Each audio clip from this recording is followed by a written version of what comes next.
हर त्योहार एक संदेश लाता है, हर कथा में भक्ति का प्रकाश छिपा है। भक्ति नंदिता पर जानिए हर पर्व का गूढ़ रहस्य और अपनाइए भक्ति का सही मार्ग।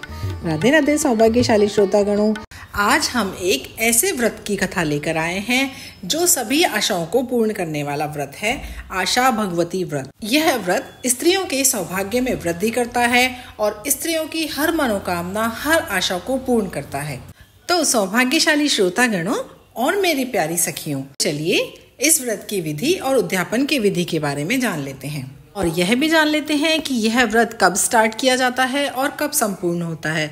यह व्रत विशेष रूप से महिलाओं के द्वारा किया जाता है। आशा भगवती व्रत अश्विनी मास के कृष्ण पक्ष की अष्टमी को शुरू किया जाता है और यह कथा अष्टमी तिथि से लेकर अमावस्या तक रोज सुनी जाती है।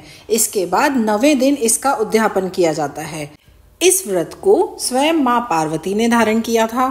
इस व्रत की महानता के बारे में इससे ज्यादा कहना अतिशयोक्ति होगी।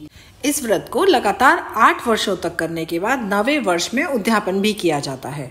इस व्रत में हर वर्ष कनागत में अष्टमी दिन से कथा सुनना शुरू किया जाता है और लगातार 8 दिनों तक कथा सुनकर 9वें दिन इसको संपूर्ण किया जाता है। इसकी संपूर्णता पर क्या किया जाता है ये मैं आगे आपको वीडियो में बताऊंगी। इससे पहले हम जान लेते हैं इस व्रत की पूजन की विधि के बारे में। आशा भगवती के व्रत में एक पट्टा लेकर उस पर गोबर या पीली मिट्टी से लीपकर 8 गोल कंगूरे बनाए जाते हैं। इन 8 कंगूरों की रोली, मेहंदी, काजल और अखंडित चावल से पूजा की जाती है। सभी कंगूरों पर एक एक सिक्का और पुष्प और फल भी चढ़ाए जाते हैं। 8 दिन तक लगातार इसी तरह पूजा की जाती है। 9वें दिन व्रत रखकर हलवे और मीठी पूरी से व्रत खोला जाता है। 8 मीठी पूरी पर दक्षिणा रखकर गणेश जी को अर्पित करके घर परिवार के किसी लड़के को दे दी जाती है। इस व्रत की पूर्णता पर 8 मीठी मैदे की पूरी, 1 सुहाग पिटारी और दक्षिणा रखकर माँ को अर्पित करें और फिर यह सास जेठानी को दें। इस तरह से लगातार 8 वर्षों तक करने के बाद 9वें वर्ष में इसका उद्यापन किया जाता है। आशा भगवती के उद्यापन में 8 सुहाग पिटारी, 8 सुहागिन स्त्रियों को दक्षिणा और 8 पापड़ी रखकर दें। तो भक्ति नंदिता के साथ अब बढ़ते हैं हम इसकी पावन दिव्य कथा की ओर। प्राचीन काल की बात है, राजा हिमाचल के 2 पुत्रियां थी। एक का नाम गौरा और दूसरी का नाम पार्वती था। एक दिन राजा के मन में ये सवाल आया कि मेरी राज्य की प्रजा किसके भाग्य का खाती है। राजा ने सबसे पूछा, सबने एक ही जवाब दिया, महाराज हम सब आपके भाग्य का खाते हैं। तब राजा ने अपनी दोनों पुत्रियों को बुलाया और पूछा, गौरा पार्वती तुम किसके भाग्य का खाती हो। तब गौरा ने झट से उत्तर दिया, पिताजी मैं आपके भाग्य का खाती हूँ। और पार्वती ने कहा, पिताजी मैं मेरे भाग्य का खाती हूँ। इस जवाब से राजा क्रोधित हो गए।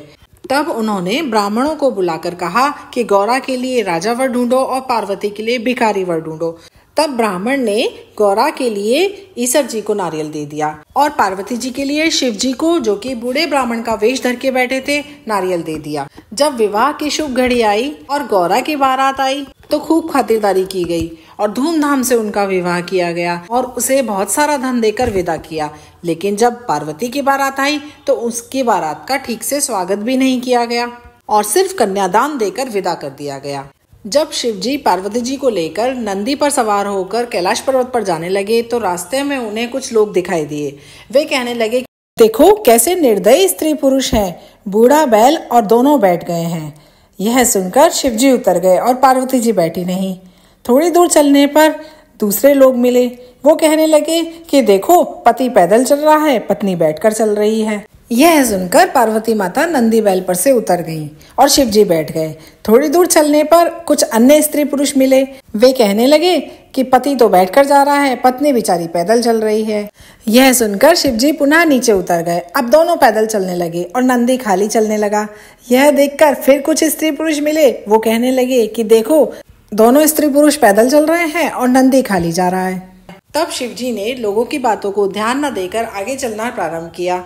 आगे चलते समय शिव जी ने क्या देखा, पार्वती जी जहाँ भी पैर रखती थी वहाँ की दोब जल जाती थी। शिव जी ने कुछ विद्वान पंडितों को बुलाया। उन्होंने बताया कि पीहर में यह आशा भगवती का व्रत करती थी और इन्होंने उद्यापन नहीं किया है, इसी कारण इन्हें व्रतों का दोष लगा है। अगर ये पीहर जाकर उद्यापन करती हैं तो इनका दोष समाप्त हो जाएगा। फिर क्या था, शिव जी ने माँ पार्वती से कहा, चलो पार्वती, हम तुम्हारे पीहर चलते हैं, वहाँ चलकर तुम्हारा उद्यापन करवा देंगे। और देखो पार्वती, हम खूब गाजे बाजे के साथ तुम्हारे पीहर चलेंगे, नहीं तो उन्हें कैसे पता चलेगा कि पार्वती कितने सुख में है। इतना कहकर भोलेनाथ और माँ पार्वती सज धज कर गहनों से श्रृंगारित होकर माँ पार्वती के पीहर चल दिए। थोड़ी दूर चलने के बाद उन्होंने क्या देखा, एक जगह बहुत भीड़ हो रही थी। इतनी भीड़ को देखकर माँ पार्वती ने एक दासी से पूछा कि इतनी भीड़ क्यों हो रही है। तब दासी ने उत्तर दिया कि हमारी रानी के बच्चा होने वाला है और वो बहुत तकलीफ में है, इसलिए इतनी भीड़ हो रही है। पार्वती माता देखकर उदास हो गईं और उन्होंने शिव जी से कहा कि हे प्रभु, अगर बच्चा होने में इतनी तकलीफ होती है तो आप मेरी कोख बांध दीजिए। शिव जी ने कोख बांधने से इनकार कर दिया और कहा कि अपनी कोख मत बनवाओ, अन्यथा बाद में बहुत पछताओगी। दूर पर चलने के बाद उन्होंने देखा कि एक घोड़ी के बच्चा हो रहा है और उसका कष्ट देखकर पार्वती माता ने भोलेनाथ से फिर से कहा कि मेरी कोख बांध दीजिए।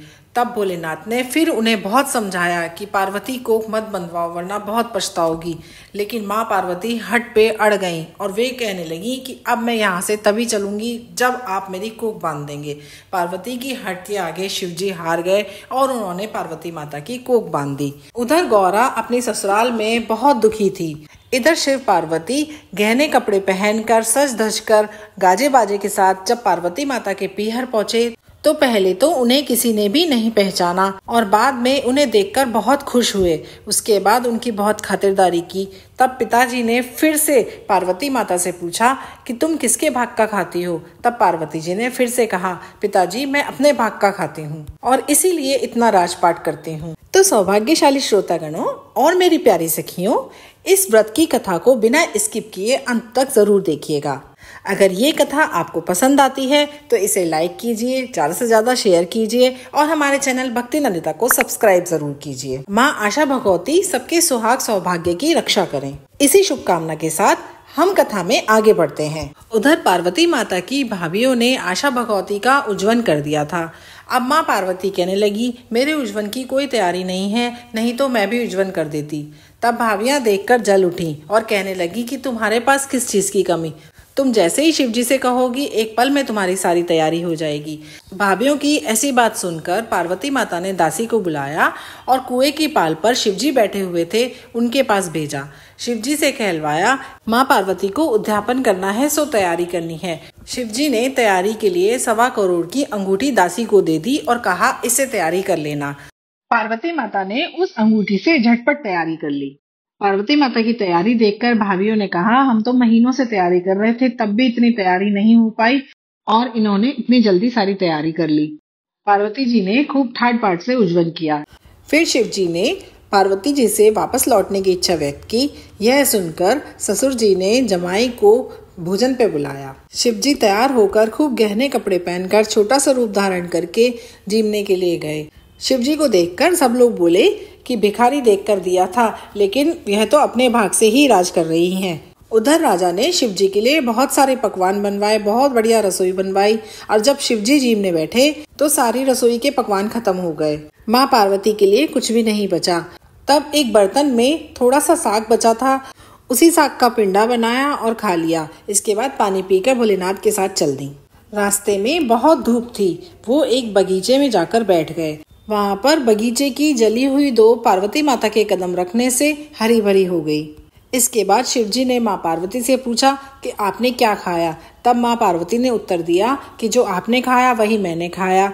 इतना कहकर पार्वती माता की आंख लग गई। तब शिवजी ने उनकी नाभि की पाली को उगाड़कर देखा तो उसमें साग का पिंडा और पानी पड़ा हुआ है। तब उन्होंने पाली वापस रख दी। जब माँ पार्वती उठी तो उन्होंने फिर से माँ पार्वती से पूछा कि आपने क्या खाया। तब माँ पार्वती ने फिर से वही उत्तर दिया कि जो आपने खाया सो मैंने खाया। तब शिवजी को हंसी आ गई। उन्होंने कहा कि आपके पेट की ढकनी उतार कर देखा था, उसमें साग का पिंडा और पानी पड़ा हुआ था। तब माँ पार्वती बोली कि आपने तो मेरा पर्दाफाश कर दिया, लेकिन आगे से आप ऐसा मत करिएगा। हम पीहर की बात पीहर में और ससुराल की बात ससुराल में रखते हैं। शिवजी ने सोचा कि दोष तो मिट गया। आगे गए तो घोड़ी के पास बच्चा खेल रहा था। शिवजी ने कहा ये वही घोड़ी है जो दुख पा रही थी, आज इसके पास बच्चा खेल रहा है। उसे देखकर पार्वती माता ने कहा कि महाराज, बच्चा होने की खुशी इतनी होती है तो आप मेरी कोख खोल दीजिए। फिर शिव जी ने कहा कि मैंने तो तुम्हें पहले ही मना किया था, कूक मत बंधवाओ, बहुत पछताओगी, लेकिन तुम नहीं मानी। अब आगे गए तो वही रानी जलवा पूजने जा रही थी। गाजे बाजे के साथ सब नाच गा रहे थे, बहुत खुशी मना रहे थे। माँ पार्वती ने पूछा, ये क्या हो रहा है? तब शिव जी बोले कि ये वही रानी है जो दुख पा रही थी, आज इसके लड़का हुआ है तो ये जलवा पूज रही है। अब तो पार्वती माता ने हट कर ली। महाराज, लड़का होने की खुशी इतनी होती है, आप मेरी कूक खोल दीजिए। शिव जी ने माँ पार्वती से कहा कि देखो पार्वती, हट मत करो, मैंने तुम्हें पहले ही मना किया था, तुम नहीं मानी। पार्वती माता ने हट कर ली। प्रभु, आप मेरी कूक खोल दीजिए, नहीं तो मैं यहीं प्राण त्याग दूंगी। पार्वती जी की हट को देखकर शिव जी ने पार्वती जी के मैल से गणेश जी बनाए और पार्वती जी ने बहुत से नेकाचार किए, कुआं पूजा। फिर पार्वती जी ने पूरे नगर में ढिंडोरा पिटवा दिया कि मैं सुहाग बांटूंगी। यह सुनते ही सारी छोटी स्त्रियां आई और सुहाग ले गईं। ब्राह्मणी और बनियानियां श्रृंगार करने में लग गईं तो उन्हें देर हो गई। सुहाग बढ़ चुका था। पार्वती माता ने कहा, अब तो मैं सुहाग बांट चुकी, लेकिन सभी स्त्रियों ने कहा कि अब तो आपको सुहाग देना ही पड़ेगा। तब माँ पार्वती ने रोली में से रोली, कोए में से काजल और नाखूनों से मेहंदी निकालकर सभी को अमर सुहाग दिया। सारी नगरी में माँ पार्वती की जय जयकार होने लगी। हे पार्वती माता, जैसा सुहाग सबको दिया वैसा हमें भी देना। कहानी कहने वाले, सुनने वाले सभी को अखंड सौभाग्य का वरदान देना माता। आशा भगवती की ये महान कथा अगर आपको पसंद आई हो तो हमारे चैनल को सब्सक्राइब करना ना भूलें, बेल आइकन जरूर प्रेस करें। इस कथा को ज्यादा से ज्यादा शेयर करें ताकि सभी लोग इसका लाभ ले सकें और कमेंट में जय माँ भगवती जरूर लिखें। आपका ये प्रीशियस कमेंट हमें ऐसी ही भक्तिमय वीडियो बनाने की प्रेरणा देता है। जय माँ भगवती। धन्यवाद।